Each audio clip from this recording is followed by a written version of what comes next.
Now I'm going to turn it over to Kathy Perkins, our Emergency Management Director. Good morning.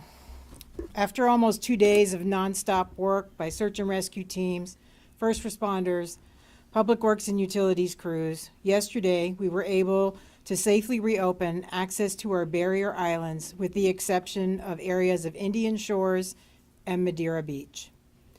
I'd like to acknowledge the tireless dedication of these teams that were the first on the scene. Some of you literally saved lives. You dug out our roads from under a wall of sand and debris, and you continue to work nonstop to restore basic life-sustaining services. So thank you so very much. I was out there yesterday seeing the trucks moving the sand. It was amazing. There were areas you wouldn't even know there was ever sand on the streets because they've been doing such a phenomenal job. Today, many people have been able to get into their homes and are picking up the pieces of their lives and trying to make hard decisions about what to do next. The good news is that this morning we did get a FEMA declaration, and our FEMA partners will talk about what's available. But just to let people know, you can start registering for individual assistance at ready.gov or listo.gov.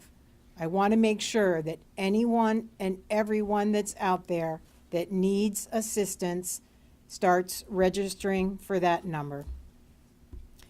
If you live a few miles from our coast, you may not even be able to imagine what's going on the barrier islands right now. I know coming off of the barrier islands and just moving just a short distance inland, it was business as usual. All the stores were open, all the lights were on, people were moving around. It's not like that for everyone in our community. So please continue to think of those that have been impacted. If you have a resource and you can bring it to the table, please let us know. You can go to disaster.pinellas.gov, sign up for Volunteer Collect. You can let us know if we've got businesses out there. Please reach out through our economic development group. Let us know what resources you have. And we are currently reaching out to all of our barrier island hotels. The majority of our hotel rooms are in that evacuation zone A. So we want to see what hotel partners are able and back up and running. We're working diligently to try to set up non-congregate sheltering options, places where we can put people, looking at a variety of different options. So we're working very hard on that.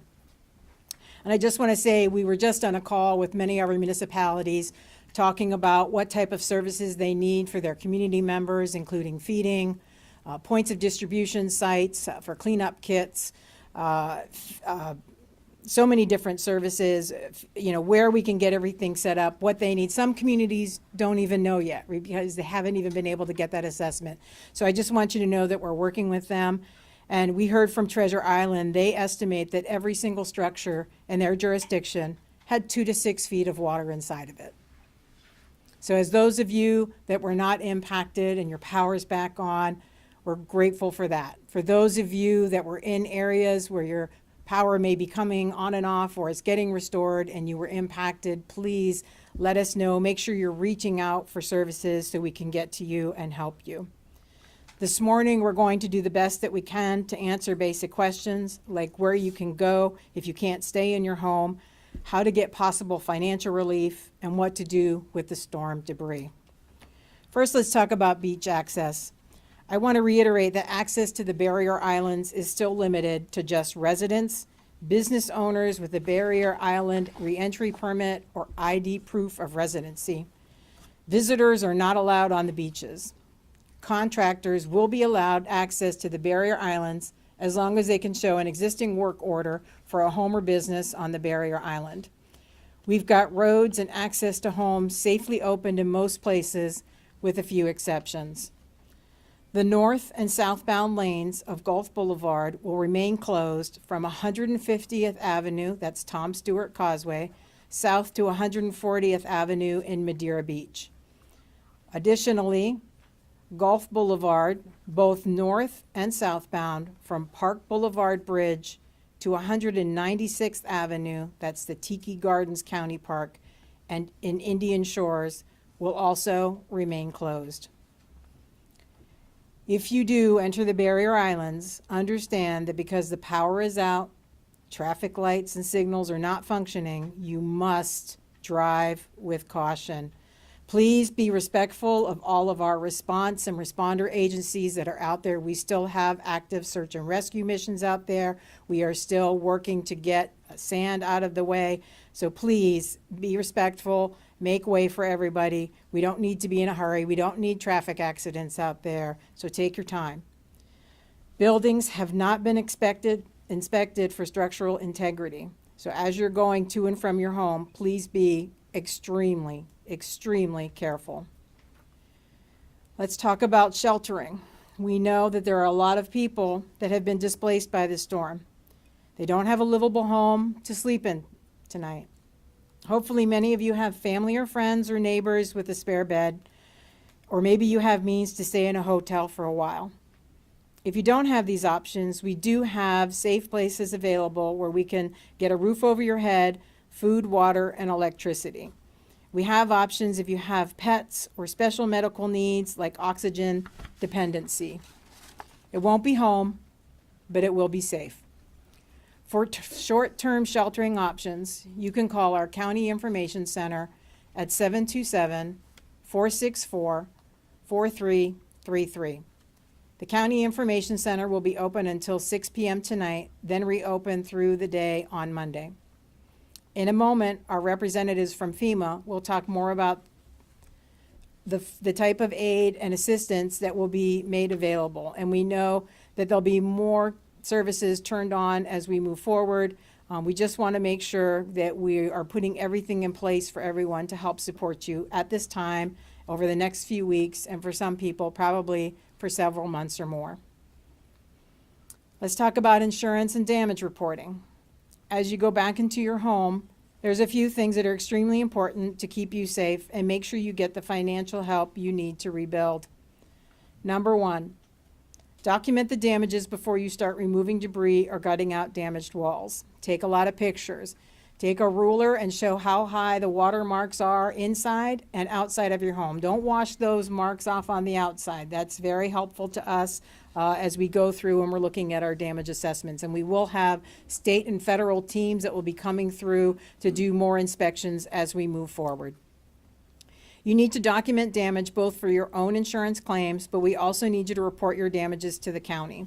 We're working now with our to go back out and look at all of the structures, look at those that may have to be tagged because they might not be safe for people to live in, working with Duke for power restorations. We want to make sure that we're doing everything we can to make sure that we're safe out there. The more damages we report, the more assistance we could qualify for as a community. You can report your damages to the county at our website at disaster.pinellas.gov.